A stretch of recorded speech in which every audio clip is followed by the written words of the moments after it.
เพิ่นบำเพ็ญเพียรอยู่ทางฟ้าเออให้แล้ววันนี้อย่าให้อิ่มบุญหลายเออเป็นนางฟ้าอยู่โอ้ผู้ตะเกงใบพัดลมผู้โอ้ยังหือไปตอกกล้วยเด้อพี่น้อง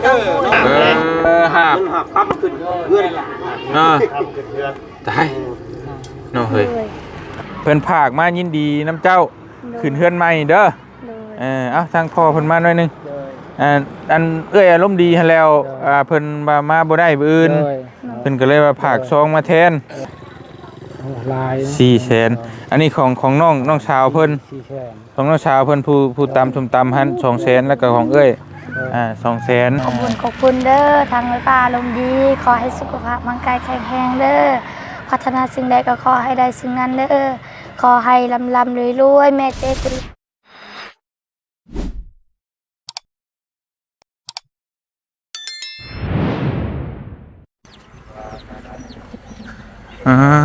ตัวสั่งเด้พี่น้องกับปานนี่เนาะป้าขบวนพระเดินธุดงค์เปิดภาพมาวันนี้กันเนาะรถเลี้ยงซิลูใช่ไล่อยู่พี่น้องเลยตัวเนาะทั้ง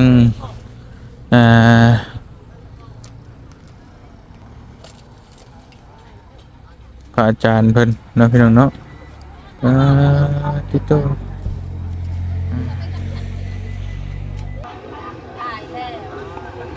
บ้านจะมือสันมันดีนี่คือว่าเนี่ยสบายดีเด้อโอ้มาบ่ท่านจ้อยพาทุรงบ่พ่อท่านพ่อไม่ได้กับพ่อจะไรกับพ่อคอยบ่ไรกับย่าบ่คอยปั่นให้นะเบาแน่เอาเบ่งมาชะเบ่งมาเบ่งบุญ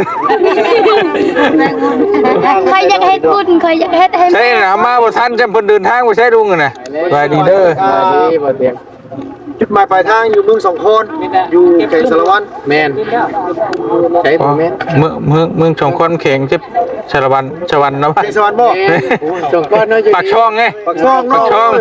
หาน้ำช่องหาน้ำเลยพี่น้องเห็นป่ะแมนประกาศยืนงงเตี๋ยวหวังสารวัตรนี่มันเขาเจ้าทินเมืองเขาเข้ามาเฮ้ยยับเข้ามาจ้ะใครอยากเฮ็ดบุญในร้านเฮ็ดบุญให้แม่ดีเป็นมืองามย่ำดีได้นี่พระธุดงค์เดินทางนี่เนาะมือโอ้ยมันน้อยผู้ที่มีบารมีสูงได้หั่นน่ะเพิ่นบำเพ็ญเพียรอยู่ทางฟ้าดีใจป่ะให้แล้ววันนี้อย่าให้อิ่มบุญหลายอย่าให้ลูกโอ้คิดฮอดแม่บ่เป็นนางฟ้าอยู่สวรรค์เป็นยังเพิ่นไปดีแล้วลูก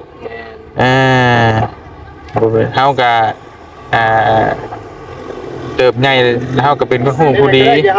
ห้ไม่ลูกเปียกน้ำตาก็แล้วกันมีเดียวมันชอบมันน่ะสู้คนเก่งคือสิให้เฮ็ดน้ำตาเว้าเรื่องแม่น่ะมันต่ำนะพี่น้องเอ้ยเฮ็ดแล้วบ่ติแล้วพอยืนเบิ่งจะได้ก็ก้อยตามแล้วบัดนี้พี่น้องเนาะพอก็ให้ได้พ่อก็ตายคือกันเฮ็ดแล้วพ่อก็เป็นก็ตายตายเจ้าตายเพิ่นเลยตายเพิ่นเลย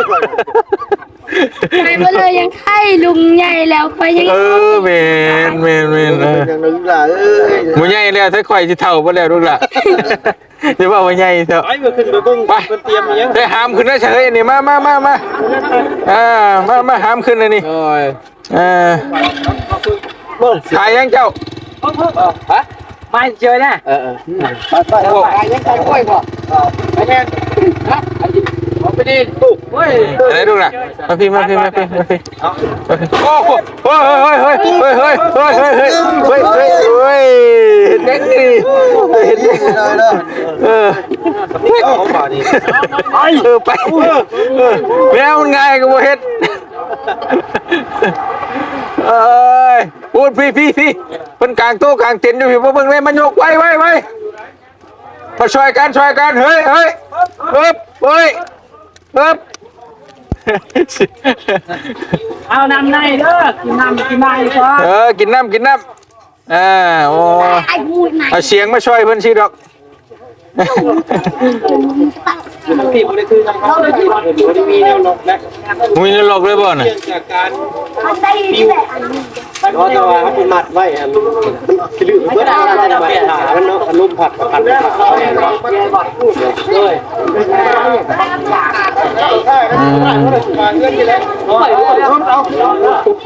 แค่นี้เนาะ ระบบนี่เลยเนาะ ลงมาดิกูไม่เงินหรอกเอาไม้ตัวนี้เฮ้ยไม่เศร้าด้วยเศร้าเลยลูกเจ้าเป็นชาวเป็นชาวไม่ใหญ่ ว่าเข้ามาคือสิมัดกับมัดข้างกลางมันดึงไว้พี่น้องเลย ใช่พอใช่เห็นลูกเลยลูกละซีอิ๊วเข่าจะไปมากับมาเอาน้ำให้ยายเพิ่นกินน้ำไปแล้วป่ะโดย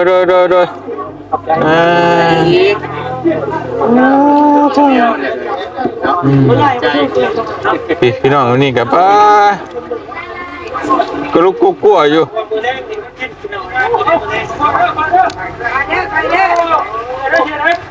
ยังหนึ่งเข้าหรือบ่หนึ่งอีลีเหรอโอ้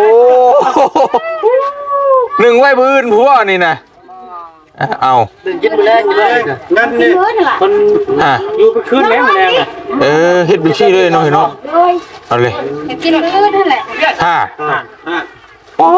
มันก็เย็นแล้ว เย็นแล้วมันดิ บ่เย็นมันก็บ่คือเก่าอยู่ข่อยว่าได้ เก่าเลย มันเก่าเลย คือเก่าบ่ มันเก่าเลย บ่เฮ็ดอยู่แต่บ้านเฮาก็ใช้อยู่แต่มันก็2 ชั่วโมงพูดจังนึงเนาะ นี่ท่านมันรุ่นคือเก่าเจ้าซื้อให้เฮาเบียร์2 เก็ด ว้า เราทำประชาชน เฮาบ่ได้หมายความว่ามันบ่อุ่นหรือบ่อุ่นเรื่องอุ่นเฮาฮู้อยู่แล้วแต่ว่ามันรสชาติมันสิบ่คือเก่าแน่นอน คือเก่า บ่คือ คือเก่าคือกันกับเจ้าเก่งหน่อไม้กินตอนนี้ก็ไว้มื้ออื่นน่ะมันคือเก่าบ่ คือเก่า บ่คือนะแต่ไปสิว่าคือก็คือบ่คือ คือเก่ามื้อทำกับไม้จะกินเบียร์ บ่ได้กินเบียร์เว้าให้มันคือ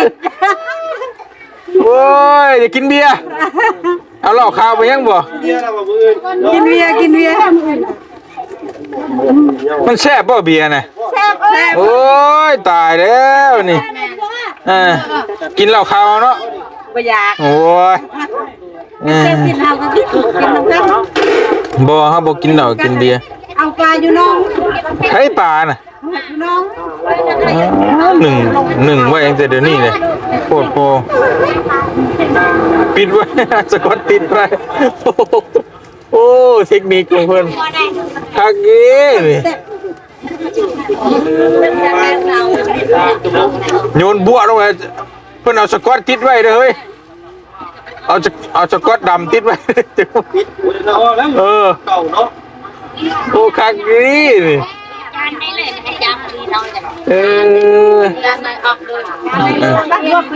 ใส่สูตรนี่กับโบนั่นเนี่ยเนาะใส่เข่ากะพี่น้องเลยแก้ไขได้อยู่หรอกผูกประเทศเอาสกอตเคียนสกอตใหญ่พอดีพอดีหักเลยเนาะ อย่าเลยฉลามกินบางปลอด อ๋อเฮ้ยเราเอามายังกูเรียกเฉยว้าเข้าบ่นี่กะหนึ่งบัดไรนี่ หมดเลย ชอบเลยนี่เนาะ5 หม้อได้แล้วอ่ะ เก็ดขนาด มันต้มมันบ่เฮ้ย น้องแก้กันมันมีไปเก็บเฮ็ดฮึบฮึบโอ้ตะแกงใบพัดลมผู้โอ้ ไปอันกระกุกใช่ไหม ยังเฮ้ย ใบตองกล้วยเด้อพี่เด้อเนาะมันเป็นชาดอก ระไม้เลยระไม้ดังเลย คืออย่างก่อนละไม นี่ อันช่วยเขา แต่มันเลยอันนั้นคือในเลย คูดอันดำมันออกเราอะเป็นบ่เคยได้อยู่ออกหลายแท้กับเปลืองแล้วนะ กินเอง เอาไปกินเอง งามๆให้แค่กิน น้องงามให้แขกกินเอ้ยขี้ได้แขกก็กินได้อยู่ดอกบ่เป็นหยังดอก นำในเด้อนำใน โดย นอกไม่บอกสบายดีเด้อให้เพิ่นดีอันนี้เราเอาอันตะแกรงพัดลมเลยมาใช้พี่น้องเลยนี่นอน งานกับเพิ่นแล้วเฮาบ่ได้เดี๋ยวนั้นเฮาคิดบ่ได้ก่อนเนาะยังนั่งน้ำพักก่อนบ่ได้ได้มืออยู่เด้อ สิให้ฟังกระเป๋าอยู่เลย เล่นได้ มันต้องฟังนั่นแหละอ่างนี่เราอ่างที่ไหน งานธรรมดาแล้วเอา งานก่อนฮึบฟุบ พิเศษเนาะ ฮะบ่ค่อยงึดด่วนคือหลายที่มันทำงานดวงพุ่นนี่น่ะบ่จะหามาบุดบ้านด้วยบ่นี่ ด้วย บ่รวยบ่เว้นนี่วันน้อยเดียววันนี้มาเบิดด้านเลย หมดบ้านบ้านชอง เบิดบ้านเลย โดยชองสาบานเพิ่นละ ชงชาวบ้านผู้อีกไง เป็นมาอยู่ฟังที่นี่เนาะโดยครับฟ้อง บ่ค่อยคิดว่าสิบ่ลายได้ โดย ตัวยิ่งใหญ่นี่เลยจะบอกว่ามีตู้ผมบอกเต็นนี่อยู่พี่นี่เท่าไรเนี่ยเห็นชุดนึง คนนึงคนนึง300,000 300,000เพลงกับบ้านเขาบ้านเขา200,000เพิ่นเอามาส่งบ่ได้เฮาไปเอาเอง เพิ่นเอามาชง มาส่งเฮากลางเพิ่นกลางให้เพิ่นบ่ได้กลางเอง แม่กลางแต่ว่าเพิ่นราคาเวียดไปเอาอีกกับนึงอีกแหละเพิ่นให้กลางเลยนะยังอีกบ่นี่ยังคน3ชุดผู้มากลางไว้ใช่ให้กรุกเรียแท้นี่ นี่ได้จางอยู่นองนี่มาเต้นอยู่นอง มียังใช้มักตุกปุกบ่นี่ แม่นต้องขาตั้งเด้ขาตั้ง ขาตั้งตัวนั้นขาตั้งตัวในกระตกปิ้น จะเชื่อมาไว้ใช้อีกอันหนึ่งบัดนี้คือเต็มบัดละบ่ได้เหรอ ก็อยู่พุ่นต้องมัดคือมัดนี่หลังบ้านทางล่างพุ่นหลังบ้านไปครัวเพิ่นให้กินเคยเห็นหลังนี้แหละ เนาะลึกเท่ยิ่งใหญ่ดีนี่ ดีใจเนาะ เอาแบบเต็มที่เลย ดีใจเลยเราก็อยากให้คนทำผู้ของเราอยากเฮ็ดด้วยให้ลูกให้เต้าคักๆเนาะกับตัวเราเองนั่นแหละพี่น้องให้อยู่นำกันครั้งหนึ่งในชีวิตคือว่าแหละเราก็จะเฮ็ดคักๆแบบว่าครั้งเดียวในชีวิตครั้งเดียวในชีวิตเฮ็ดแบบนี้นะจัดงานแบบนี้มากินข้าวก็บ่ลงแล้ว กินข้าวบ่ลง เมาแล้วเมาเวียกนี่แหละเมาเวียกโอ้ยตกใจเพิ่นแม่นเมายังเมาเวียกหรือว่าเมาเบียร์เมาเหล้าแม่นกลับไปกลับมาอยู่นะเมื่อยโดยแม่แหละมันวินหัวเลยเนาะเล่นเวียกน่ะมันยากแบบนี้เลยเลยแบบว่ากินข้าวนะเข้าใจเพราะว่าเหตุงานเคยผ่านเหตุงานเหตุการณ์มาอยู่แบบนี้นะมันหัวมุนนะแต่ละคนนี่ผ่านมาหมดละบ่ง่ายเรื่องงานนึงได้แล้วเนาะบ่ง่ายเลยฮะเอาสเปรย์มายังเฮยน่ะตำหุ่งบ่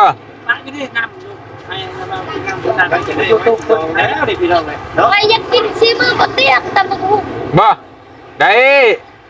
มาก็สิเฮ็ดให้บื้นผู้โหยเนาะซีมือบ่จันก็เคยกินแล้วซีมือบ่จันแซ่บบ่แซ่บยังบ่เคยกินขี้มือบ่เตียกบ่เคยกินขี้มือมาขี้มือบ่มุดดำๆนึงสิล่าจัดให้จะสินอนรับอยู่บ่บ่แรงนี่รับแล้วฮะบ่นอนเลยแม่นโอ้ว่าดอกเฮ้ยเนาะบ่นอนแล้วมึงนี่แหละไม่ลูกละของประตูเลยปิดให้แล้วก็เดี๋ยวเสียงมันจะเข้างงพุ่นเลยดีใจป่ะดีใจป้าตัวสิได้เฮือนใหม่แล้วก็ได้ขึ้นเฮือนใหม่พ่อพี่น้องเลยมีแล้วสุดงามนี่แหละจะใส่ชุดไรใส่เสื้อเด้เสื้ออยู่เสื้อไปตัดบ่แบบนี้มันครบจบในทีเดียวครบชุดเลยได้แบบนี้ครบจบได้ทีเดียว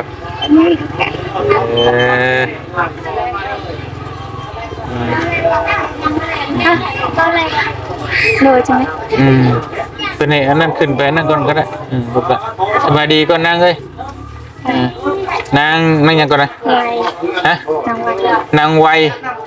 นางไวนี่นางซ่า แม่น นางไว้นางสะใช่ไหมลูกลุงบ่ บ่แม่นอันนั้นด้านลูก หลานลุงบ่เป็นลูกอีกเนาะ บ่แม่น เป็นลุงนี่เพิ่นขึ้นมางานเจ้าสิบ่ได้เพิ่นเมื่อบ่ เพิ่นมาอันนั้นมาตรงนี้มาอันนี้จะมาเฮ็ดเรียกเลยเอาเตียงตำหูเคยเดี๋ยวอื่นนันตะเบ้าตำให้กิน เข้มใครสิไปเก็บของเด้อ โอเค เค้ไปขึ้นไปขอบบุญขอบคุณเพิ่นใจนะ ประตูนมันบ่ล่ะ ประตูนไปหาประตูนก่อนไป ดีเด้อ เปิดไม้ในเด้อค่อยปิดเดี๋ยวยันเสียงมันบ่นเมื่อกี้เห็นยังเฮยเพิ่นเห็นยังเฮย ก่อนครับเที่ยงไว้ ก้นคำมันก็ง่ายไปชี้เฮากระเชกกันด้วยได้อีกแล้ว รู้ก่อนเงินก่อนค ไปลายเพราะว่านึงเห็นลายอันเนาะเฮ้ยเนาะ ำผมเคยเห็นเชื่อได้เป็นแรกนั่นนี่แรก อันนี้เอาใส่เกี่ยวกับพิธีพระควันนี่ยังชิบ่หาบ มันหักครับขึ้นเพื่อนล่ะ เนาะ ครับขึ้นเพื่อน ตายเนาะเฮ้ย นี่เนาะที่เห็นมือนี่แหละ เชียร์แต่ว่าคำมันจากเหลืองเฮงนิดนึงเนาะคำ150ทำแท้ มันก็เอามันเท่ ทำดีกว่า บ่แต่ว่าเพิ่นชื่อมาพิษนี่น่ะมันสิมีอยู่ตัวทองดีๆน่ะทอง เอาห้าเท่านั้นแหละบ่มีนะ อันนี้มันเหลืองสีเหลืองสีทอง เหลืองแทนสีเหลืองเอา บ่เป็นหยังก็ได้อยู่แต่ว่าเพิ่นว่าจะเอาคักเท่น่ะ แต่ว่าสีเงินนี่ได้แล้วเนาะ ได้แล้วนี่จับได้บ่ ได้มันแห้ง เอ้าพี่น้องเงินเพาะบ่อยากติดเอาซะอีกได้แล้วนี่ก็โอ้สร้างเป็นเนาะพี่น้องเนาะสิแล้วเพิ่นเว้านะก็บ่ได้ไปเห็นหลายบ้านกับมันมีความรู้เพิ่มอีกกันเด้นี่พี่น้องนี่ประเพณีเนาะเต็มหลักสูตรได้บ่เตียงนี่เต็มระบบ บ่ การที่การยังนี่ครบสูตรอื่นนะ จังมงน่ะเพิ่นให้ 6 โมง 6 โมงเช้าอ๋อตื่น1 นาทีหา ไปเที่ยวไปเที่ยวรักษาแล้วเนาะ บ่ไล่สิบ่ดอจะพี่บ่ไล่บ่ดอจะพี่เด้อเจ้าเด้อตื่นบ่ทัน โอ้บุญดีเนาะ ตอนที่นั้น6 โมงผูกแขนเนี่ยเก้าเลย แทนประมาณ8นี่แหละ8 9นี่แหละประมาณนั้น แต่ตัวนั้นดีธรรมดาอยู่น่ะยวนๆกันอยู่เก่ามาแต่ตัวเฮที่ง่ายกันรุ่นหัวพิตาหน้าเอกอะไรเยอะแต่ว่าโน่นแถวนี้เอาออกเริ่มไม่ตอกยังลมพับยังเงินเนี่ยตื่นขึ้นมาชีหูสีตาที่ม่วงวองอยู่เนาะ บ่คำว่ามันก็คือเพิ่นผู้เฮ็ดเวียกเฮ็ดงานน่ะมันก็บ่ได้ว่าตื่นนั่นได้คืองานดอกงานหยังอยู่บ้านเฮาแล้วบ่ได้นอนเลยเนาะมันแจ้งมาเดี๋ยวเตรียมเลยนะเคลื่อนเลยนะคือกันกับบ้านเฮานั่นแหละพอสิแจ้งๆนิดนึงก็โป๊กๆเป๊กหนึ่งข้าวหนึ่งน้ำแล้วนี่คือกันเพิ่นสิบ่ได้นอนเนาะ เบิ่งว่านี่ก็มาเตรียมไปเบิ่งแล้วเนาะ เด็ดเลยพี่ ขนาดท่านนอนมือมันก็คนมานี่ประมาณเบิดหมู่น้อยตัวนึง แต่ว่าใส่แต่มือแดง1แจ็คนี่บ่เพื่อเพิ่นก็คบงั้นกันไงเตรียมข้าวจีนทองนี่แหละ บ่ได้นอนเลยบ่ นอนกันแหละ นอนคือกันเนาะเห็นแล้วเนี่ยว่านอนดังเลงเนี่ยแต่ดึกๆนึงตื่นเนาะ ประมาณบ่าย2บ่าย3เนาะแม่นแหละประมาณบ่ายเฝ้าน้องเอ็ดก็มาได้เนาะโดยในไทยเท่ากันมาเดินเข้าบ่นี่คือว่าได้ จ้าพี่น้องเลย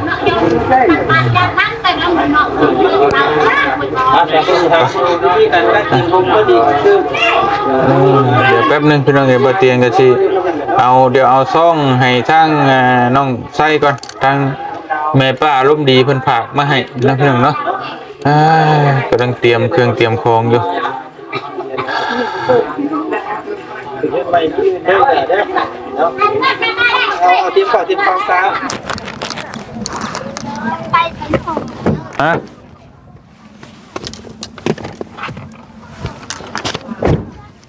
มาบาทนี่ไปข่อยมีแนวมาให้ได้มัน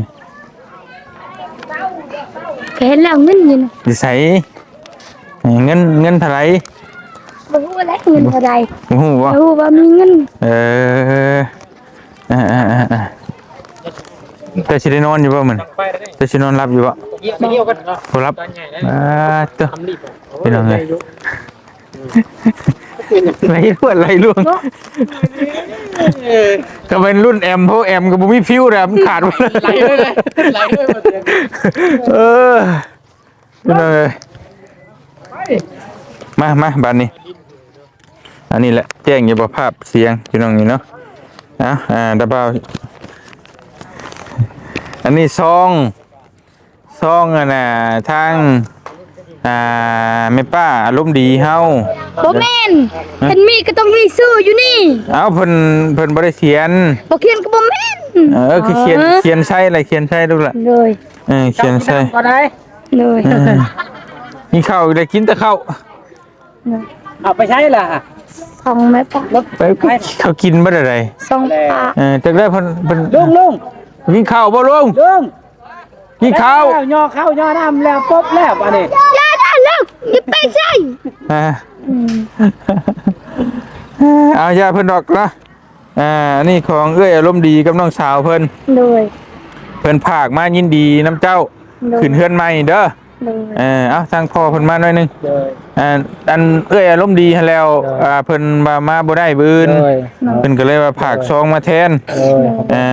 เดี๋ยวมานั่นนำเปิดเบิ่งดูยังครบอยู่บ่เงินเพิ่นเท่าไหร่หั่นเท่าไหร่ฮะ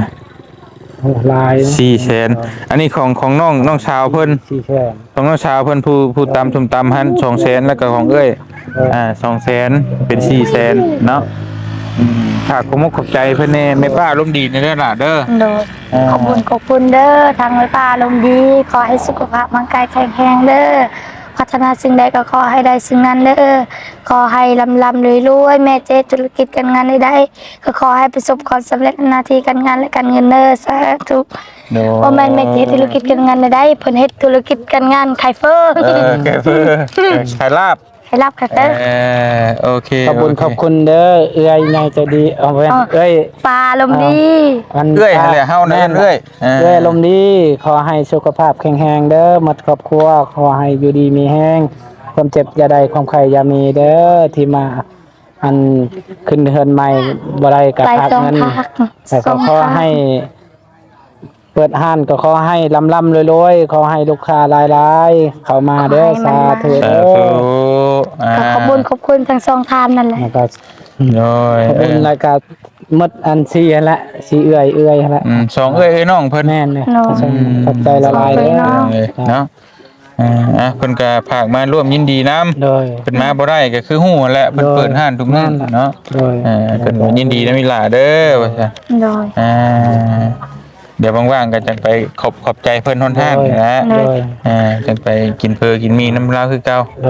เอาเก็บไว้เด้อเดี๋ยวเฮ็ดเวียกเฮ็ดงานต่อเนาะทางบ่เตียงก็สิขอตัวจบคลิปก่อนพี่น้องเอ้ยเนาะจังได๋ก็มันค่ำมันมืดแล้วขอบคุณขอบใจปืนมาเบิ่งน้ำกันพี่น้องเอ้ยวิธีขึ้นเฮือน